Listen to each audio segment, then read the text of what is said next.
अगर कोई कहे कि भारत में एक ऐसा मंदिर है जहाँ देवी खुद चूहे बनकर निवास करती हैं और जहाँ इन चूहों का झूठा खाना भी प्रसाद माना जाता है, तो क्या आप यकीन करेंगे? जहाँ चूहे देवी के सेवक नहीं बल्कि उनके अपने पुत्र माने जाते हैं, जहाँ हजारों चूहे खुलेआम मंदिर में घूमते हैं और लोग उन्हें भगाते नहीं, पूछते हैं। यह कोई कहानी नहीं, यह हकीकत है। करणी माता मंदिर एक ऐसा रहस्य जो न सिर्फ मृत्यु को चुनौती देता है बल्कि विज्ञान की सीमाओं को भी पार कर जाता है। राजस्थान की तपती रेत, दूर दूर तक फैला सुनसान रेगिस्तान और उसी के बीचों बीच बसा है करणी माता मंदिर, एक ऐसा स्थान जहाँ चमत्कार हर दीवार पर सांस लेते हैं। ये कोई साधारण मंदिर नहीं है, ये वो जगह है जहाँ देवी खुद चूहे के रूप में निवास करती है। यहाँ हर काला चूहा, जिसे काबा कहा जाता है, कोई सामान्य प्राणी नहीं बल्कि एक दिव्य आत्मा माना जाता है। तो आइए इस रहस्यमय यात्रा की शुरुआत करते हैं। 1387 ईस्वी राजस्थान की पावन भूमि चारण वंश में एक कन्या का जन्म हुआ।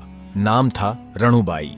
लोगों का मानना था कि ये कोई सामान्य बालिका नहीं बल्कि स्वयं देवी दुर्गा का अवतार है। बचपन से ही उनमें अलौकिक शक्तियों के दर्शन होने लगे थे। वे सांसारिक जीवन से दूर आध्यात्मिक मार्ग पर अग्रसर थीं। समाज की परंपरा के अनुसार उनका विवाह किपोजी चारण से हुआ, लेकिन विवाह के बाद उन्होंने पति से विनती की कि वे उन्हें ब्रह्मचारिणी जीवन जीने की अनुमति दें।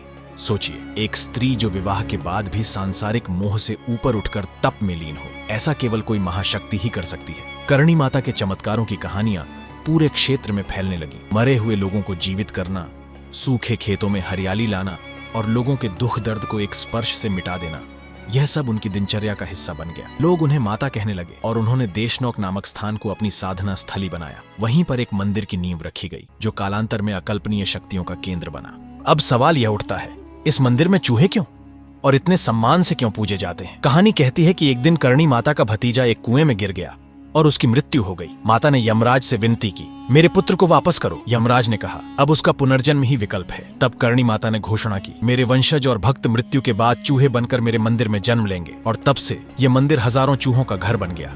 इन चूहों को मारा नहीं जाता। अगर कोई गलती से भी किसी चूहे को मार दे तो उसे चांदी का चूहा बनवाकर मंदिर में चढ़ाना होता है। यहाँ के चूहों द्वारा खाया गया प्रसाद अत्यंत पवित्र माना जाता है। और हैरानी की बात यह कि इतनी बड़ी संख्या में चूहे होने के बावजूद यहाँ आज तक कोई बीमारी नहीं फैली। कई बार मंदिर में एक सफेद चूहा दिखाई देता है। माना जाता है यह स्वयं करणी माता का रूप है। करणी माता ने बीकानेर के राजा राव बीका को राज्य स्थापना में मदद की थी, इसीलिए उन्हें राजघराने की कुलदेवी माना जाता है। बाद में अकबर ने मंदिर का अपमान करना चाहा तो उसकी सेना रास्ता भटक गई और जब उसने क्षमा मांगी तो करणी माता ने उसे क्षमा किया। उसी के बाद चांदी के दरवाजे और ग्रिलें मंदिर में लगवाए गए जो आज भी मौजूद हैं। मंदिर के नीचे एक गुप्त तहखाना है जहां करणी माता की ध्यान स्थली है। केवल विशेष पुजारी ही वहां जा सकते हैं। कुछ पुजारी बताते हैं रात के तीसरे पहर एक सफेद वस्त्रधारी सन्यासी मंदिर में आता है। वो चुपचाप ध्यान करता है और फिर अदृश्य हो जाता है। मंदिर में एक घंटी है जो साल में सिर्फ एक बार बजती है। शक्तिपीठ संक्रांति के दिन जब यह घंटी बजती है, कई भक्तों को झंकृत अनुभव होते हैं। पुराने ग्रंथों में लिखा है, जिस दिन करणी माता के चूहे मंदिर से लुप्त हो जाएंगे उस दिन बड़ा परिवर्तन या विनाश आएगा और उस दिन मंदिर से उठेगी एक श्वेत अग्नि की लहर जो सत्य, धर्म और शक्ति का पुनर्जागरण करेगी। क्या आप मानते हैं कि कोई शक्ति यमराज को भी झुका सकती है? अगर हाँ, तो कमेंट में जय करणी माता लिखें और इस वीडियो को उन लोगों तक पहुंचाएं जो अभी तक इस रहस्य से अनजान हैं। ऐसे ही चमत्कारों, लोक कथाओं और शक्ति से जुड़ी सच्ची कहानियों के लिए हमारे चैनल को सब्सक्राइब करें। हम फिर मिलेंगे एक नई कथा में, एक नई शक्ति के साथ। जय करणी माता।